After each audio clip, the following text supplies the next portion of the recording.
Alright, welcome back guys. We are in the Kushu region, and this is basically your menu map. So once you finish the mission, you guys will go through a couple things and you'll end up here. A couple things to make note of. So you've got your starting point. This is where you can go to a shrine, a blacksmith to craft things. You can go to the dojo to practice tutorial missions, the Torii Gate, different online things, and other stuff out there. Now you've got the next main mission, Deep in the Shadows. You can see it's obviously listed as main mission. Now you can also basically go over here. Now, this is going to be a submission. Basically, it's your option to go, go do a mission area that you've been through before, but then the submission is going to kind of run you through it a little differently, find different stuff, and you can see the mission level is actually a little higher than before. So the mission level over here is 12, a little chance at some better stuff. The regular mission that I finished, as you can see, I got 7 out of the 9 of the little green dudes, so I even missed 2 of them. So, didn't even find them all. But also got the matchlock, so it's a nice gun that I received as a reward. But I've got the side mission here, which is Death to Bandits. So, that's a submission. You can do that one. Get a few different rewards, go through it, find some more of the green guys as you go through. So, a lot of options here, and they give you some different ways to go through. So, for now, I'm going to stick with the main mission. We'll come back to this one later, just so you guys don't see the same thing over and over. Now, over here, you've got Twilight missions. You'll find these. These are basically going to be, you can see mission level of 30. My level is definitely not that high, but the other mission level is 90. These are ridiculously high. So definitely some really good stuff you can get in here, especially for crafting and other things like that. But unfortunately, they're going to be a pain in the butt right now. So you can see I've got 7 of 150 of the little green guys. I need to keep looking up their names. I keep calling them the wrong thing.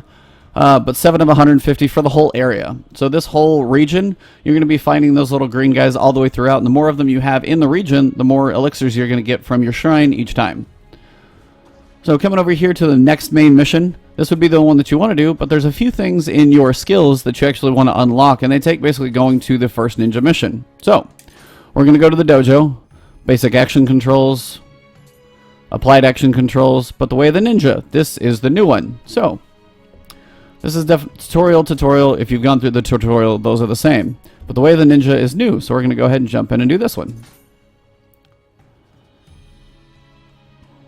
Ah, William, you have come. If you are interested, I would be happy to teach you what you know of the way of the ninja. But soon you'll face enemies against whom a frontal attack will only lead to disaster. As a ninja, however, strikes from behind, our strength lies in controlling the battlefield. Mastering our techniques will make you a greater warrior. You have a chance at some good decent gear out there. I definitely need pants, if nothing else. So I'm going to go ahead and jump into this one, see if I can get that stuff. It shouldn't be too bad. Mission level 5. Can't imagine it's going to really kick my butt. So here we go. I also like this game because the load times are quite low. So they don't take very long. You're pretty much jumping into the action pretty quickly. Even between deaths, it takes, 2 seconds to load and you're good to go. This one's probably the longest, basically the first time you load a new mission. But after that, it seems to hold it all in cache and memory pretty quickly. So you don't have too much downtime. So I have not done this one before, so let's see how it goes.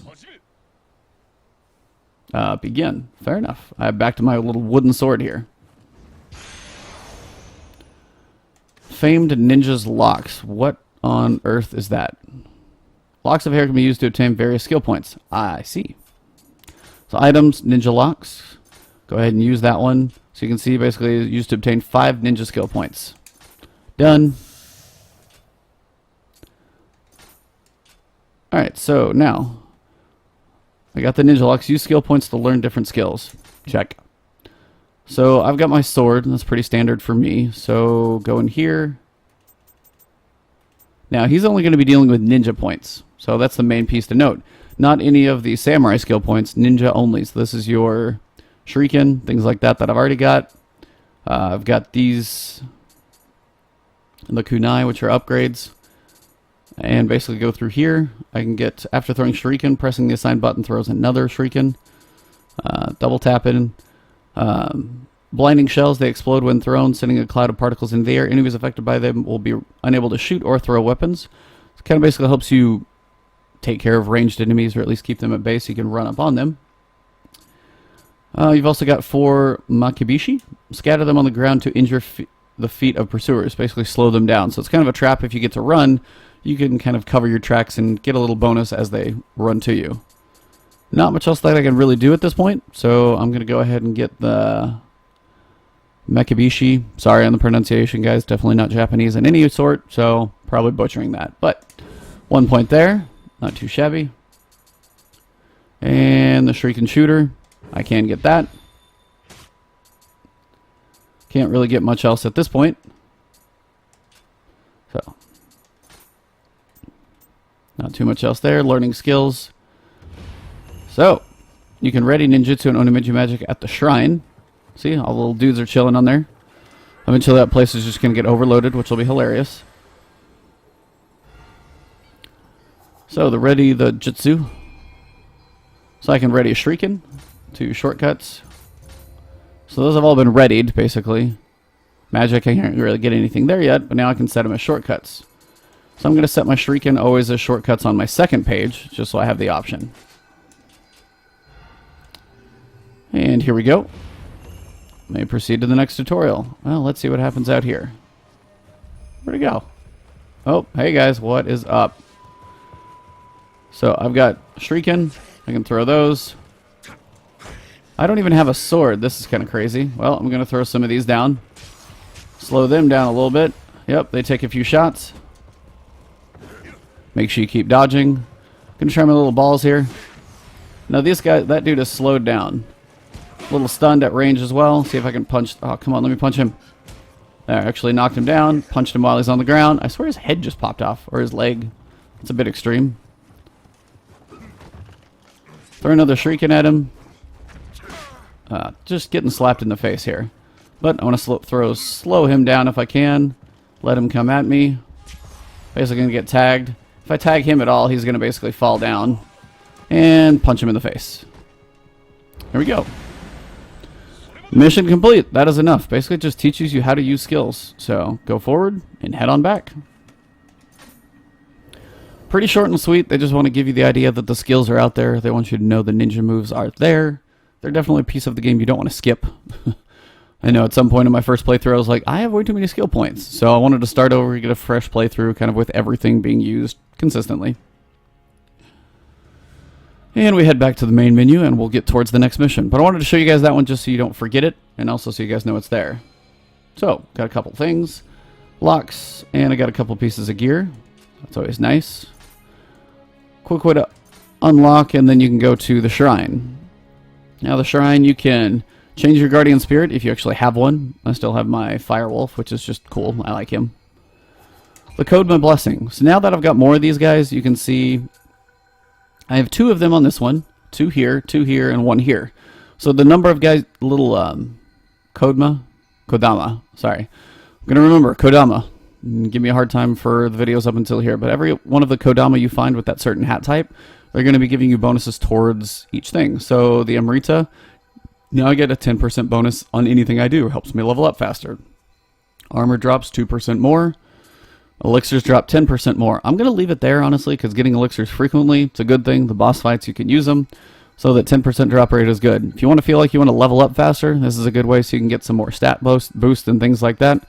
But I'll leave it on the elixirs for now, just seem to get a good feeling out of those. Now the boons, that's things you get from DLC. I'm not jumping in there because I feel like every time I touch that, I always get a set of armor that I'm trying not to use. You can always ready your skills, and you can make an offering. Now making an offering, as we discussed before, you can basically throw anything in here that you're not going to use. And you can select them all, the ones that you know you're not going to keep. So I've got that one selected. Get rid of this one here, this Warlord one that's heavy.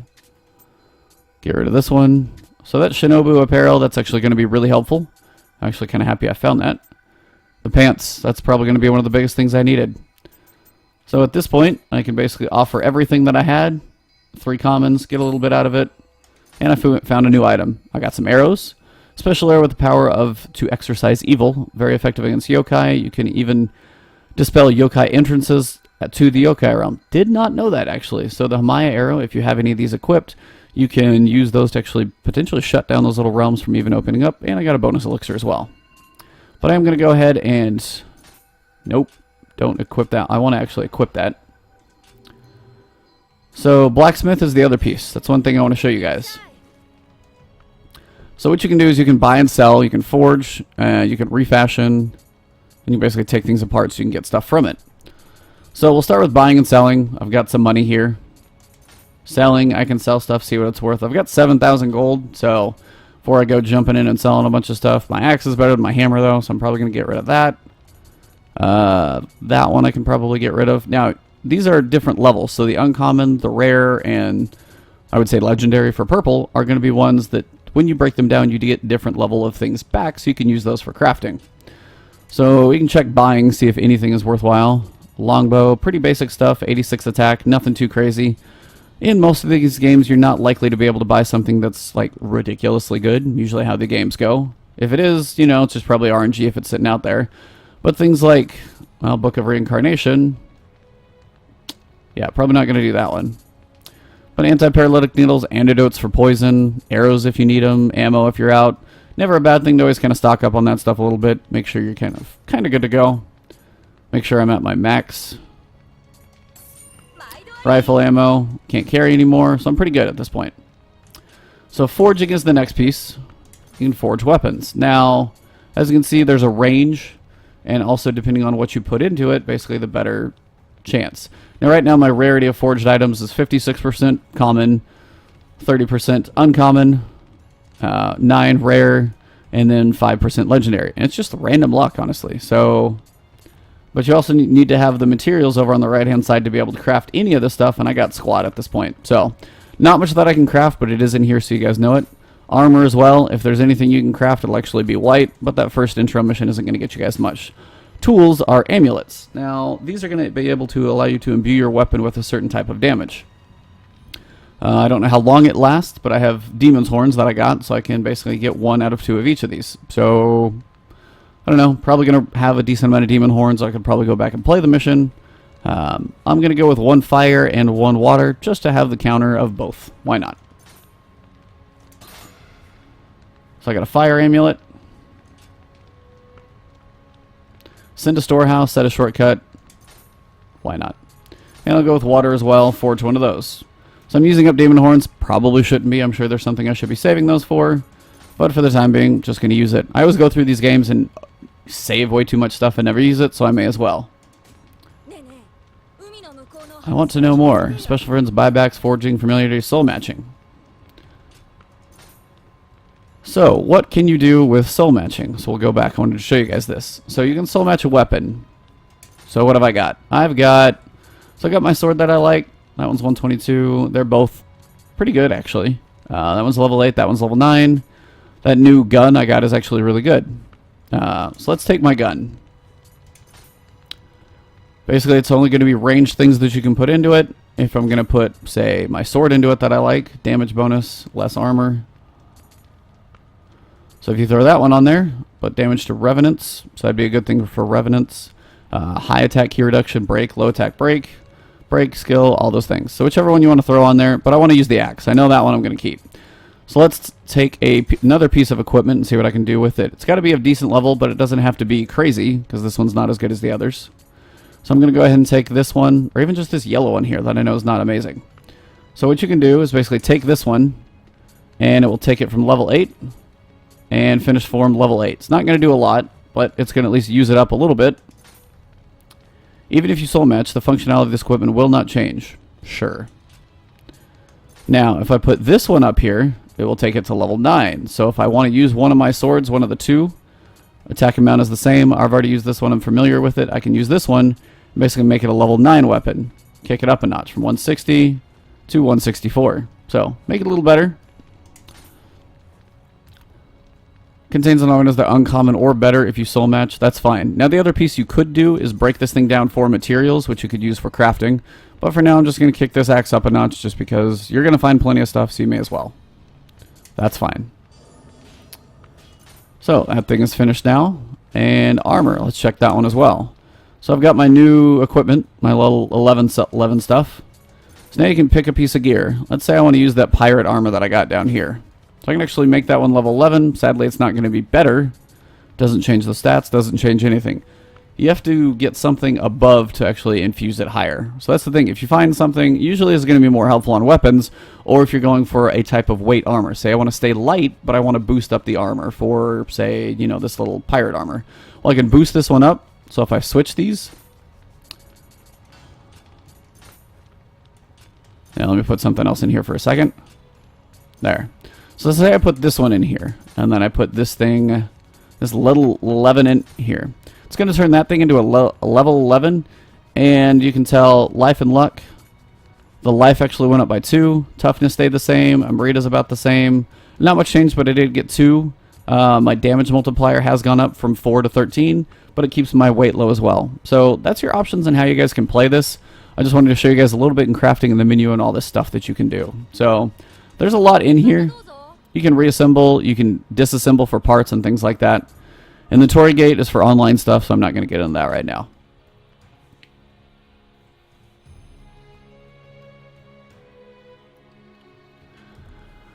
So outside of this, guys, the next mission basically waits for us. So I'm going to go ahead and jump into that one. I'm going to cut this to a different video.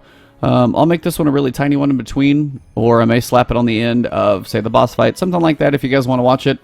Either way, this commentary was just a short in-between showing you all the differences in the menu, showing the little novice mission that you do want to make sure you do.